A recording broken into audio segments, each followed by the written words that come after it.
Time check, 4 o'clock na. 4:11, pero ganina pa ako nagmata. Nakainit na ko og tubig. Muna akong daily life. Good morning sa tanan. Taon. Nakuman ako ginit og tubig kaysa yuko nagmata. Muna nga ako ang lifestyle, ani.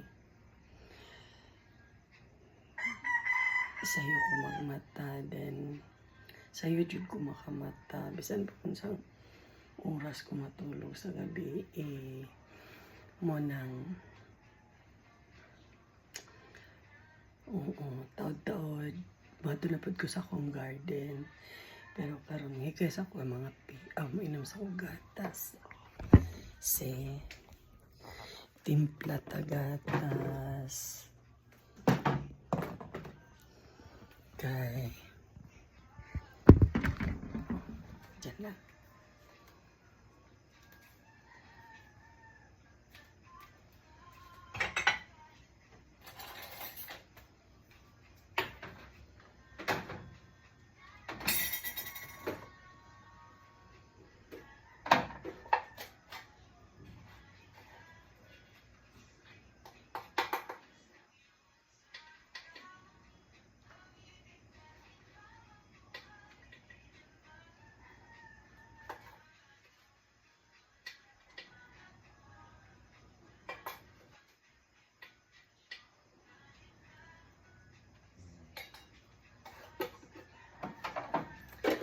Muna tong gatas ko, reseta ni sa doktor. Kuan siya, mura ganang generic ba sa generic. Sa una, insure ang gireseta sa doktor, tapos mura mahal ra kayo. Bitaw, babarato na siya kaysa insure. Pero pareho ra sila para sa bukog. So, kini daw ko nung gatas, maayo na siya sa mga arthritis. So, as a lupus patient, so muna iyang gireseta sa kuha. Bubarato ra na siya compare sa insure.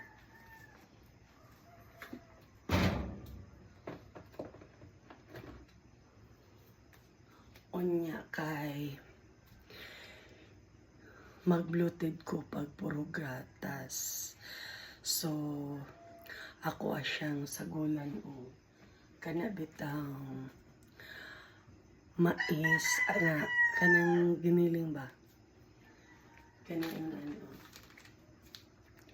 anong ordinary ragod nga corn coffee, na ordinary nga corn coffee ni siya, kay dili na siya kontra.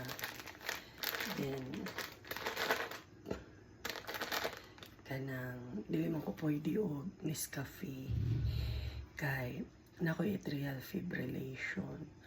So muna ako ang complication sa ako ang lupus, ang akong nakoy atrial fibrillation. So dili ko pwede og kape. So pero kining corn coffee dili ko kubahon. Muna nga kini akong isagol kay dili ko pwede mag-inom og puro gatas. Mag-bloated jud ako dyan. Mag-doubt ako dyan. Usahay gani, mag-doubt pa man gani. Basta, inani mo na nga. Mag-inom ko gatas na ako kuan sagol. Mura na ako isagol. So, no sugar. Kanilang coffee o sa nalan ani. In plus.